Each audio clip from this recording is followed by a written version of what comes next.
For many of us, we watch, we pay attention, we listen, we study. And one thing I've seen a lot lately, which always is very amusing, is articles and the pundits and the so-called influencers talking about how dumb people are becoming, how we're losing this, we're losing that, people aren't reading anymore. You name it. The loneliness, AI, everything's AI. And at the core of it is fear-mongering, of course, as it sells. But it's not untrue. Truth is, we know, is pure fiction. But it gets our attention, right? It gets our attention that things are bad and they're only going to get worse. My contention is that it's never not been that way. Never. It's never been good. Again, it's always this fictional, nostalgic idea that things were once this way, better, always better. And it's not. It's never been. The 70s, 80s, 90s, 1890s, they're not better. You can study history and see that it's just the same nonsense over and over again. These fictions of freedom, the fictions that there's just power, that there's individual rights, that the same mythology that bore this current president is the same one that founded the country. You can see this in the history, the mythology that we tell, the mythology that they want versus the mythology they want. And they're both lies, right? And when we negate them, we can see. We can see the lies we tell ourselves. And that's where we can have that awareness. We can see that it's no different 10 years ago. It's just rebranding constantly. It's just a constant rebrand. And we see that there's no just power. There's no responsibility. There never has been. They had the first atomic weapon and they used it like that. No hesitation. We have a new technology, we use it like that. You can see the ethics are non-existent and never have been. It's lip service to this fantasy. We have committed a wholesale ecocide. Genocide has always been a tool, will always be a tool for the powerful. We gave corporations personhood. I mean, you see that it's all this. This is all about the same thing over and over and over again. And the fiction that the public, the citizen, has any power or not power. Sure, the mob can rise and overthrow and play that game, but then they become the same. It's always that. It's all the same ideologies, prejudices, fictions. There's no problem to solve. Civilization's the problem. Consciousness is the problem. But you don't get rid of them. You just see them for what they are. When you see them for what they are, there it is. When you see the fabrication, you just let it go. And then we say, oh, what do we do with ourselves? What do we do? What do we do? What we don't do is question and unpack and annihilate the psychology, the indoctrination. There's no decolonization. There's no de-anything. There's no escaping this. It's that awareness. The doom is always there. Always has been. The idea that it's somehow disintegrating, it's always been there, because it's never, the center does not hold. It never holds. So the fiction of stability that we think that everyday life, that is itself the horror, the monotony of everyday life. And what we want is easy to think ways out so we can go along and pretend. That's the easy part. There's so many ways to go to sleep. And we know we're all asleep, right? Some say it's boredom, some say it's the technology, whatever, but it's consciousness, right? It's any way you want to think, you're gone. These words are meaningless. They're just words. Can we see that? Can we see the lie and not have to believe? Belief is itself part of that. We can see that there's nothing to believe in, hence our skepticism, our cynicism. We can see that people are just blowing smoke up our ass all day, every day, and we internalize our own oppression. We can identify it, we can recognize it, that recognition, but what do we do with it? We psychologize it. That's, you might say, is a mistake. We just see it, we unpack it, we negate it, we annihilate it, and then we let go. And that's the thing, is we wouldn't know what to do with freedom because we've already had it. We had it for millions of years if you accept time and space, which you shouldn't, because it's always there. That total connectivity. But it doesn't, we're trapped in the, what do I do with this time? Who am I? And when we see that we're trapped in the cave, we can let it go. And then we know exactly, and I say I know without knowing. It's the knowing of the unknown, but we already know it because we're totally connected to it. That, what some call the primitive psychology. But because we've been so cut off from that, it's not even available. Though we still have, that's that basic anxiety, some might say.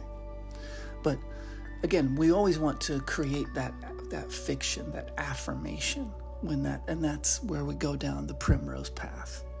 There's nothing to do but be aware. What it becomes for most people is a Kafkaesque nightmare, right? It's that knowledge, it's the thought becoming aware of itself, right? So then it's that thought police, which is us, policing our own thoughts about thoughts.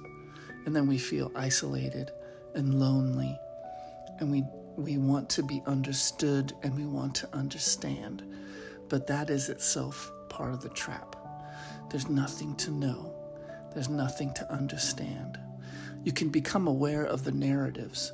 You can unpack them. You can understand the methodologies, whether it's science or religion or whatever. It's all the same.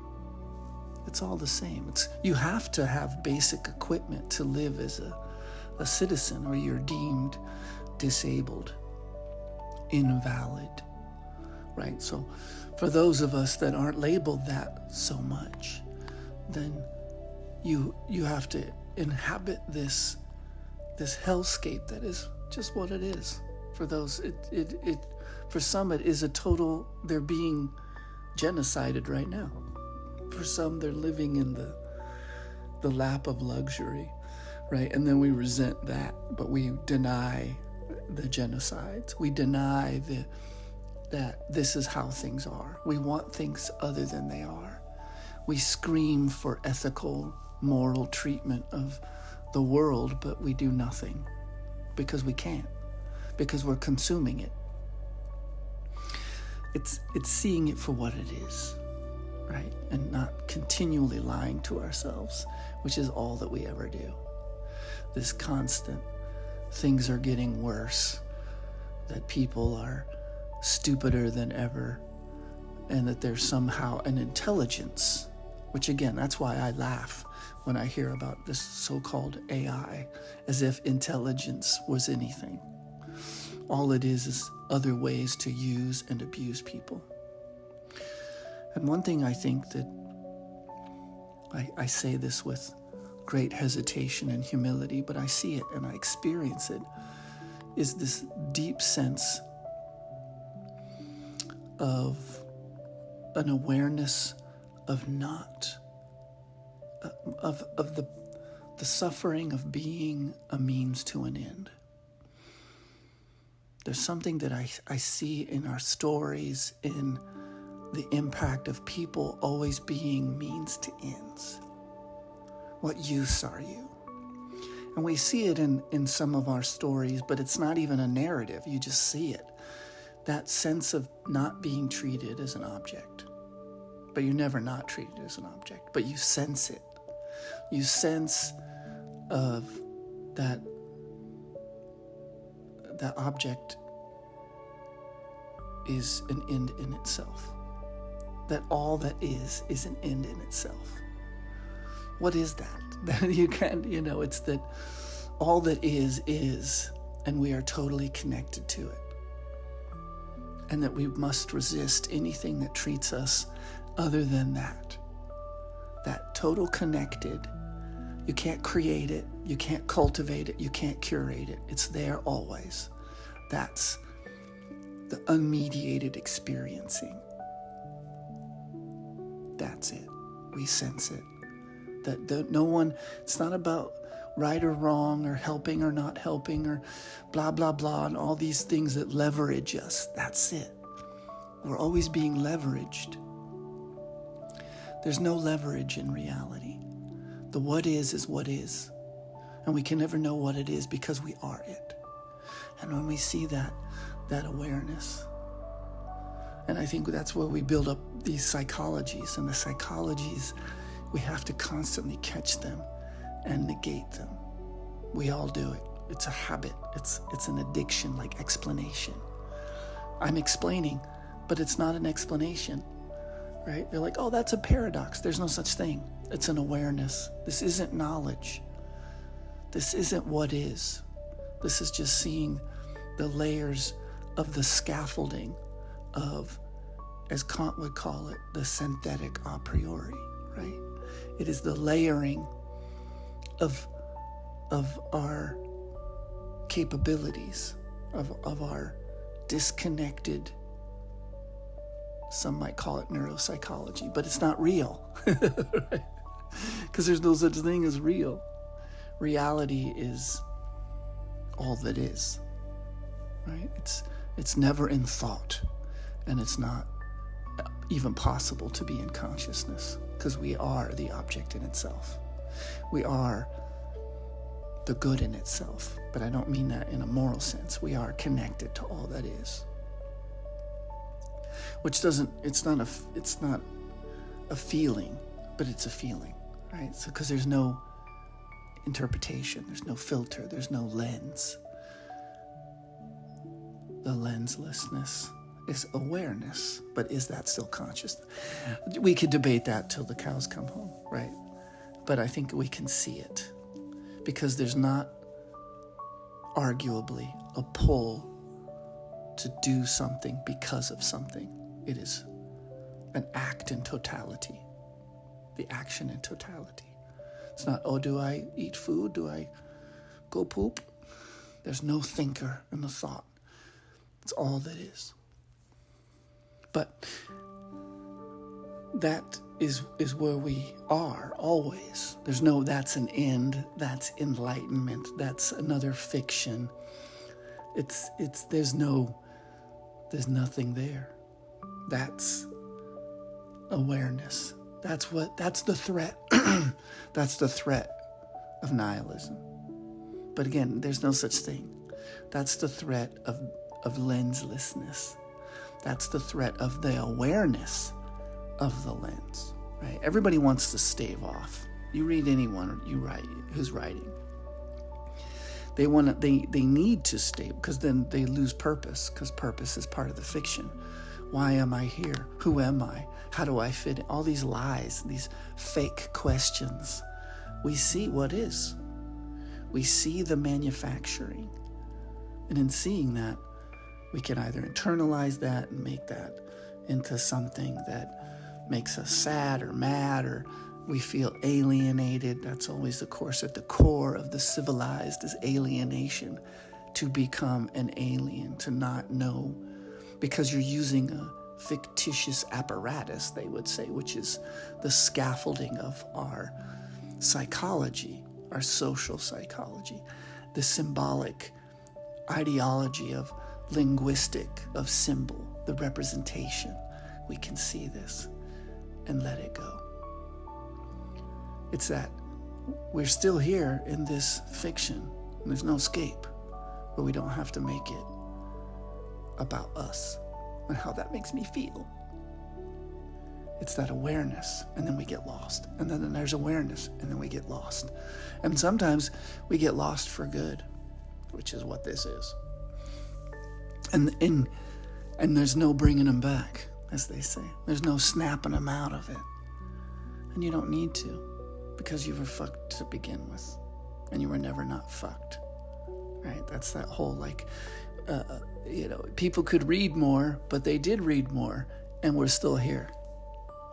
We put up all these barriers, so-called, and I put that in air quotes, barriers to power. And here we are. Totalitarianism. No, it's not that. Fascism. No, it's not that. Liberal democracy. No, well, maybe.